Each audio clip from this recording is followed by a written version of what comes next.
Au Maroc, la majorité des cas confirmés au Covid-19 a été enregistrée dans la région de Casablanca-Stade et à un degré moindre dans les régions de Fès-Meknès et Rabat-Salek-Nitra. Le point de l'avancée du virus dans le royaume, on en parle ce matin dans la chronique avec Ilham Berada. Bonjour Ilham. Bonjour Laetitia. Au Maroc, la tendance à la hausse, on peut le constater après les différents bilans quotidiens établis par le ministère de la Santé. Et la découverte de nouveaux foyers pourrait être à la base de ces chiffres qui vont grandissant, Ilham. Alors des foyers familiaux, mais également des foyers industriels. Il faut aussi rappeler, Laetitia, que certains établissements pénitentiaires avaient été touchés. Nombreux d'entre eux sont en rémission. Et d'ailleurs, un communiqué samedi dernier de la délégation générale à l'administration pénitentiaire et à la réinsertion indiquait qu'aucun nouveau cas n'avait été enregistré. Mais la hausse de nouveaux cas est notable au niveau national, puisque la semaine dernière, le Maroc a enregistré plus de 1100 cas contre 845 une semaine auparavant. Et pour faire le point, nous joignons par Skype le professeur Erdouane Rabih de l'Université Mohamed VI des sciences de la santé. Professeur, bonjour.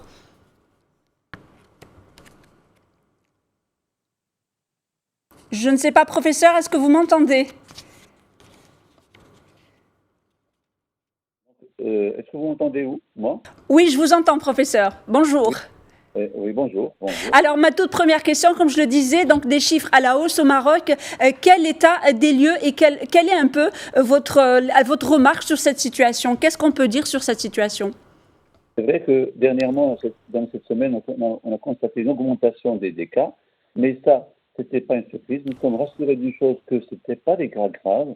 C'est vu le dépistage qui commence à augmenter, des tests qui sont disponibles pour la population, et d'autre part, donc les foyers, certains, surtout comme vous l'avez dit, effectivement, c'est des foyers industriels et certains foyers familiales, et ceci, on revient aux choses importantes. Pourquoi ces foyers industriels ?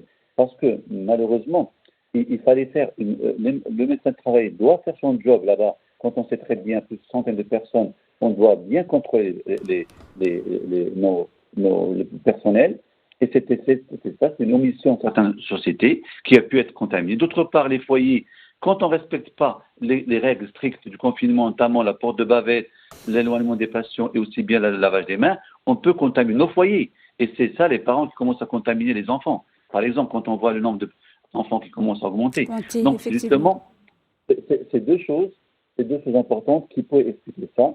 On s'est rattrapé rapidement puisque l'État et le gouvernement ont fait un bon job. C'est que dès qu'on a pensé on a senti ce problème arriver par cette première usine à Casablanca, on a commencé vraiment à voir tous les usines à respecter les règles, et sans qu'il y ait un règle qu'on pas respectée, on peut même fermer. Et ça, c'est une chose que si on peut se rattraper, et on sommes optimistes pour avoir ces cas qui vont diminuer.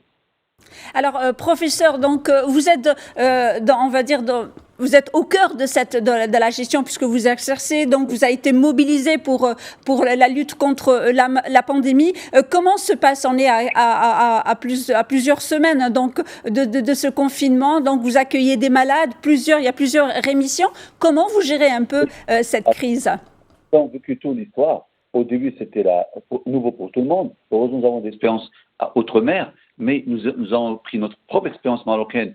On remercie le gouvernement qui a fait et Sa Majesté ses directives et cette rapidité d'action, que nous avons vu qu'il y a une grande vague. C'était des cas graves au début, parce qu'il y avait un retard diagnostique, je dirais ça. Il y avait un retard. Et cette maladie-là, on sait très bien, plus un retard, plus le pronostic est mauvais. Et depuis, on s'est rattrapé d'être vraiment vigilant et traiter le plus vite possible, et aussi bien être rapide dans le traitement et aussi recherche dans l'entour de la famille des gens qui étaient contaminés. Et c'était cette action rapide conjointe du ministère de la Santé et aussi de l'Intérieur et tout le monde, et même la population, qui a permis de réduire ces cas de graves. Et pourtant, notre expérience dans l'hôpital, ici, on voit que vraiment une dégression rapide, il n'y a plus ces cas graves, il n'y a que des cas qui sont vraiment bien portants, et même dans les autres villes, on voit certains cas qui respectent cette démarche, traiter rapidement, être vigilant et ne pas lâcher. On voit que des cas qui, pour moi, on dirait une simple grippe, qu'on peut dire. Donc, on se sent rassuré, puisqu'au début, il y avait une guerre qui était un peu, on ne savait pas, on part, et il n'y avait pas, donc, on n'avait pas de recul, il n'y avait pas d'expérience. Maintenant, on commence à acquérir beaucoup de choses, et surtout, ce virus, puisqu'on ne comprend pas sa pathologie, il y a plusieurs médicaments qui agissent. Et actuellement, on commence à vraiment faire le traitement, le bon traitement, les bonnes attitudes, et surtout, je dirais, être traité rapidement et surtout respecter les règles. C'est très important parce qu'on diminuera le temps, parce qu'on n'est pas prêt à avoir une deuxième vague. Tout le monde sur le côté 2 mois, 3 mois, sur le côté travail 24/24 et sur le côté psychologique. Donc on devrait vraiment maintenir ce rythme. Et là, ces cas qui apparaissent, ça ne nous inquiète pas puisque c'est des cas qui sont à leur début. Et même on sent que le virus a diminué sa ténacité, sa véracité plutôt. On est en tout cas très satisfait en tout cas de vous écouter et de vous entendre parce que vous rassurez, parce que c'est vrai qu'il y a beaucoup d'inquiétudes quand on voit un peu ces chiffres, donc il n'y a pas lieu de s'inquiéter, mais ce n'est pas non plus une raison donc pour laisser aller, pour oublier les gestes barrières. Quel conseil donneriez-vous aujourd'hui à ces gens qui sortent? Vous savez, nous sommes à quelques jours d'une date butoir. Quel conseil donneriez-vous justement pour que le Maroc reste un peu dans cette donne optimiste? Ce sont dans la deuxième courbe, la phase de deuxième courbe, de la courbe, la deuxième phase de la courbe. Et surtout, il faut respecter les scénarios optimistes. C'est-à-dire que toujours le port de bavette et surtout le lavage et surtout le respect du confinement. Parce que avec ça, nous avons des résultats et on sait très bien que automatiquement, plus on ne respecte pas ça, nous passons un problème de contamination et des cas. Mais en tout cas, dans tous les cas, je dirais même en dehors du confinement, il faut respecter, garder cette bavette, garder cet éloignement pour essayer de rentrer et diminuer un petit peu cette vague que j'espère, et je suis optimiste, qu'on ne va pas arriver à ça parce que c'est un scénario qu'on ne doit pas imaginer parce que tout le monde n'est pas prêt pour ça. Mais restons dans notre attitude pour rester positif. Merci beaucoup, professeur Redouane Rabih de l'Université Mohamed VI des sciences de la santé. Merci beaucoup d'avoir apporté donc quelques éclaircissements sur la situation aujourd'hui au Maroc.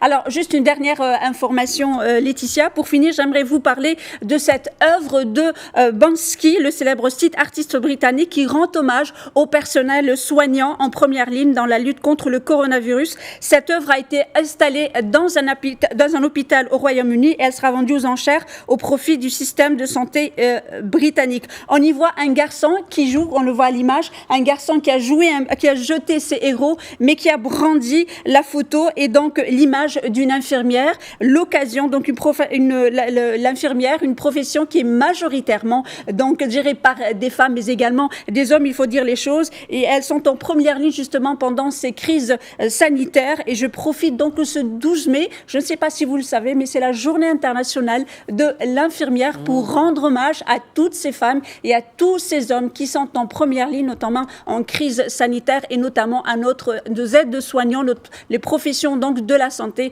ici au Maroc, pour tous les efforts qui sont fournis pour lutter contre la pandémie du Covid-19. Merci à tous nos personnels soignants. Et voilà, comme d'habitude, tout est dit, tout est bien dit. Merci Ilham et très belle journée. Merci à vous.